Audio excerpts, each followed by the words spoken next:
Con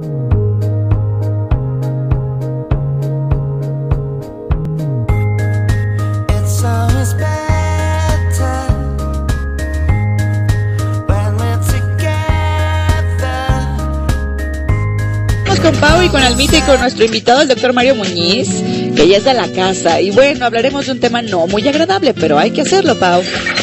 Por supuesto que hay que hacerlo, ya saben, aquí el tema, por más difícil que sea, al revés, es el que más hay que hablar para no temer, porque conociendo se pueden ofrecer nuevas alternativas y efectivamente tú decías, Mario Muñiz, un gran amigo de la casa, doctor, ¿cómo estás? Muchísimas gracias, muy bien, muchas gracias por la invitación. Tema verdaderamente importante, ¿cuántas veces las parejas tienen el deseo ferviente de tener un hijo, de embarazarse? Sí se da el embarazo, se logra, pero viene una pérdida. Dices, bueno, mala pata. 2, 3 pérdidas recurrentes. Qué trauma tanto física como emocionalmente debe ser para una pareja. Pero empecemos por el principio. ¿A qué se le define como pérdida recurrente? Muy bien, lo acabas de mencionar. Pérdida recurrente del embarazo es aquella que ocurre cuando tenemos más de 2 o 3 pérdidas. Sí, y aquí, ¿qué es lo más importante? La principal pregunta es, ¿qué es lo que me está ocurriendo? Claro. ¿Y a qué le llamamos pérdida? Bueno, principalmente cuando ya tenemos un diagnóstico de embarazo, lo que hay que hacer después de una prueba positiva de embarazo, hay que verlo. Sí, es muy importante realizar un ultrasonido y saber que ese embarazo se encuentra en el sitio correcto. Sí, porque también un embarazo al inicio puede estar en un sitio fuera de la matriz o del útero. Está implantado donde debe de estar, ¿no? Así es. Sí, y ahí calculamos obviamente la edad del momento en el que está desarrollándose este embarazo. Finalmente, cuando se llega a perder y sabemos que está la paciente embarazada, pues sí hablamos de un embarazo clínico porque ya lo vimos y se perdió en los primeros 3 meses. Las pérdidas recurrentes generalmente ocurren en ese momento, pero también pueden pasar entre el 3º y 6º mes, ¿sí? Y donde obviamente se lo atribuimos a otras causas. Y también hay pérdidas más adelante. Pero aquí donde encerramos principalmente el grupo de estas pacientes, sí, que llegan a tener estas pérdidas, pues hablamos de las pacientes que están entre los primeros 3 meses. Si el porcentaje de esta población de pacientes, podemos ver estas pérdidas entre un 10 y 15% de los embarazos clínicos, que son los embarazos que vemos. Y aquí hay otro grupo de pacientes. Sí.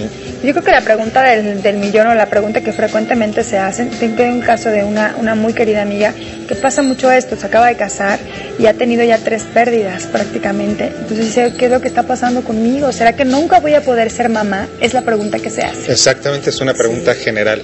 Y ahorita comentaba, el segundo grupo de las pacientes que pierden son las pacientes que se embarazan y nunca supieron que estaban embarazadas. Eso puede ser bastante común, ¿verdad? Sí, es común, se está reportado hasta un 70% de pérdidas. Muchísimo. De pacientes que estuvieron embarazadas y tuvieron un retraso menstrual de 1 semana, 2 semanas y simplemente una menstruación y dicen, bueno, fue un retraso. La diferencia es que puede haber un sangrado más fuerte, más abundante o un cólico más fuerte, ¿no? Y mayor cantidad de tejido. Digo, eso es lo que nos podría hacer pensar algo así. Sí, pero antes de eso, o sea, los médicos que nos dedicamos a reproducción, hacemos tratamientos, nos damos cuenta con más frecuencia porque sabemos que la paciente está embarazada. Hicimos una prueba de embarazo en sangre y llega un momento que esa prueba de embarazo no avanzó esa hormona del embarazo y simplemente lo perdió de manera temprana. Sí, ese es otro grupo. Y ahorita que me preguntabas de esta paciente, bueno, son 3 pérdidas, entonces tenemos que hacer un panel de estudios, ¿no? Porque una de las principales preguntas es, ¿por qué me está ocurriendo esto? Entonces es donde entra gran parte de nuestro trabajo y principalmente médicos que nos dedicamos a reproducción. Sí, la reproducción también está enfocada a este grupo de pacientes que tienen pérdidas repetidas. ¿Sí? Lo que hay que hacer aquí como médico ginecólogo, obviamente tenemos que ver a estas pacientes y empezar a hacer los estudios. ¿Qué lo puede provocar? Desde alteraciones ambientales, que son nutricionales, personas que estén en contacto con sustancias, el tipo de trabajo, que estén en contacto con situaciones que emitan radiación, por ejemplo, etcétera. Y los factores intrínsecos de la propia mujer. ¿Sí? Alteraciones anatómicas en los órganos reproductores femeninos, alteraciones en el útero, alteraciones en el cuello de la matriz.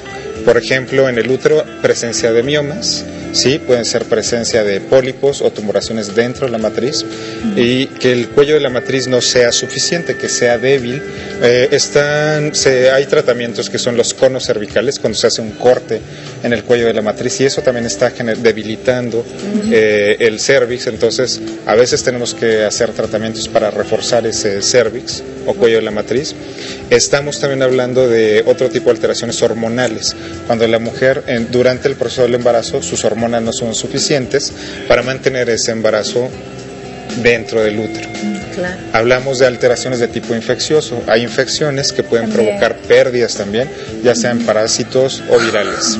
Estamos hablando también de otro gran grupo que son las alteraciones genéticas. Sí, hay situaciones que pueden provocar pérdidas del embarazo porque hay algún problema o simplemente hay una alteración de tipo citogenético. Es algo más profundo, pero estamos hablando de que no es un ser normal, existe alguna alteración. La más conocida es el síndrome de Down. Que hay, por ejemplo, podría caber lo que siempre se ha dicho, que también la naturaleza es selectiva. Exacto. Que probablemente el embrión, el feto, el huevo que viene, no tiene la suficiente calidad, sí, no lo quiero poner en esos términos. Sí, pero exactamente hablamos de seres que no son compatibles con la vida.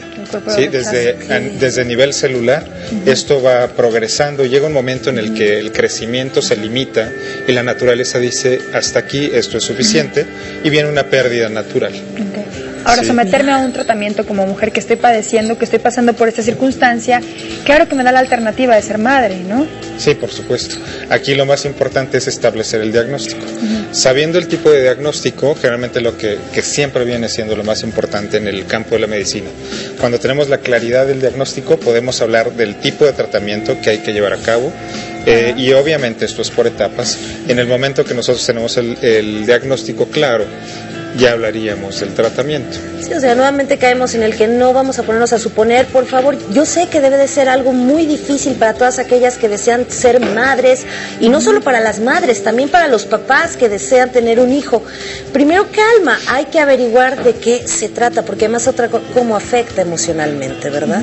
Sí, ese es un campo muy específico, vamos a decir específico, y en conjunto con esto.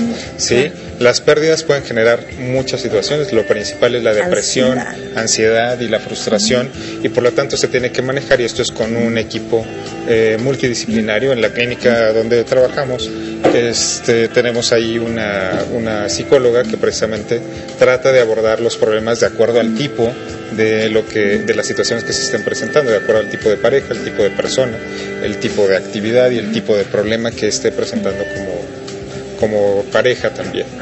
Me surge una duda. ¿Esta situación se presenta, puede ser hereditario? Sí, hay situaciones de tipo hereditario, pero principalmente hay ciertos trastornos genéticos que se pueden heredar, como por ejemplo en el síndrome de Down hay un porcentaje de personas que tienen esa herencia. Y en el hombre existen también pequeñas, se llaman microlesiones, son pérdidas de material genético del cromosoma Y, ¿sí? Entonces, o alguna alteración dentro de esto. Y generalmente también pueden disminuir la calidad embrionaria en su momento. Pues saber que no solamente es cuestión de la mujer, sino que también la cuestión del hombre, ¿no? Eso tiene que ser tratado, tiene que someterse a un tratamiento en pareja.